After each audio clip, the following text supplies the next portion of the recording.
Good afternoon, ladies, gentlemen, world leaders, representatives of the free world. My name is Dan G, and I am here to talk to you guys about an important political situation that's unfortunately fallen under the radar of the global media, namely Cyrenaica and our pursuit for self-determination. Now, I'm sure you guys are all familiar with the term self-determination, but as a working premise for what I'm about to say, I just want to go over it. Namely, self-determination is the right of indigenous people for autonomy, for liberty, for themselves to pursue and govern their area as how they see fit. And that is what we, the people of Cyrenaica, wish. We want you guys to take heed of our issue and to support us in our pursuit of self-determination. Now, Cyrenaica, I don't know if you guys are familiar with the area, but it is a portion of Libya, a country that has been in the global awareness because of the Arab Spring, because we started the fight for liberty, and I'm here today to talk to you guys about finishing that fight. Now, Cyrenaica is the eastern portion of Libya. It is the area that borders with Egypt, in addition to two other states of Libya, Hasan and Tripolitania to the top. There's a lot that everybody needs to know about Cyrenaica. Cyrenaica, also referred to as Bark in our native tongue, Arabic, it is the birthplace of a well-known dictator these days, Muammar Gaddafi. However, more than that, it has a lot to offer both for Libya and for the world as a whole. It has vast oil preserves, 80% of those in Libya, as a matter of fact. It is capital of Cyrenaica is Benghazi, the second largest city in Libya. Holds 80% of the Libya's oil, and Benghazi was the start of the Libyan Revolution and the Arab Spring as well. In addition, Cyrenaica has a place in my heart because it has a very vast and rich history. We're an autonomous state. We had we were the seat of power during King Idris's regime. He was the predecessor before Muammar Gaddafi took power. After he took power, however, we have been marginalized as an area and the people as a whole. Now, to talk about that, during Gaddafi's rule, the people of Cyrenaica were persecuted.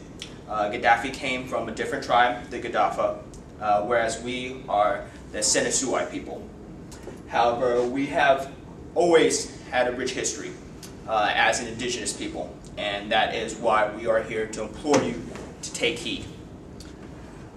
We fought off the pharaohs, the Ottoman Empire, and now we are here to stand once again to fight off another dictatorial regime trying to pillage our lands of our natural resources. Now, there are reasons why we feel that it is only just for us to have self-determination. Unfortunately, our economy has not been under development much in the way of Western Libya.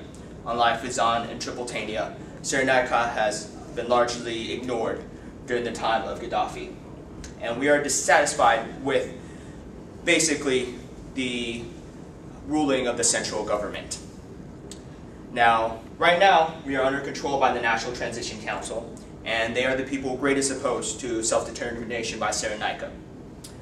They say that they are the only voice of the Libyan people, that they are the only legitimate head for the country.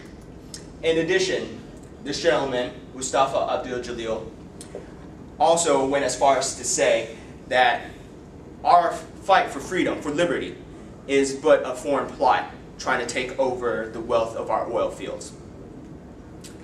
Now, I don't feel that is true.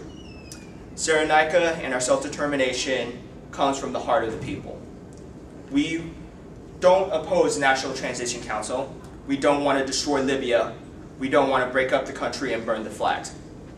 All we want is to be able to have our own parliament, our own police system, basically take control and build Cyrenaica as we rightfully should have, as Gaddafi should have, and as the National Transition Council has failed to do.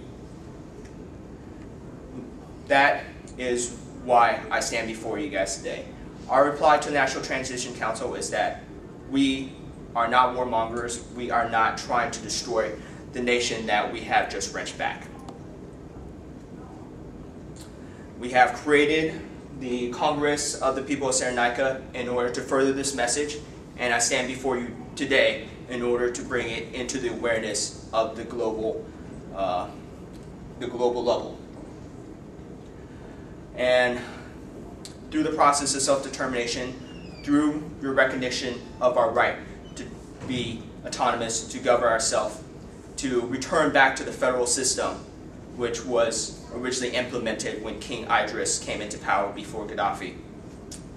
We hope that Cyrenaica will be able to better ourselves. This man, Abdul Jalil, which we previously mentioned, has even gone as far as to say that he will use any power necessary in order to quell our cries for autonomy. Now, I don't know about you guys, but that does not sound like a legitimate political leader. That does not sound like somebody who should be leading the people of Cyrenaica. I stand before you today because I want to someday tell my children that the United Nations heard Cyrenaica, and not because of any economic or political gains, not because of any ulterior motives, but simply because it was the right thing to do, that we chose to heed the cry of the Cyrenaica people. I request of you, nay, I demand of you that we take heed of the plight of the Cyrenaica people, because we are Cyrenaica, we are the world, and if one of us is marginalized, if one of us is oppressed, then we all are. Thank you. Thank you.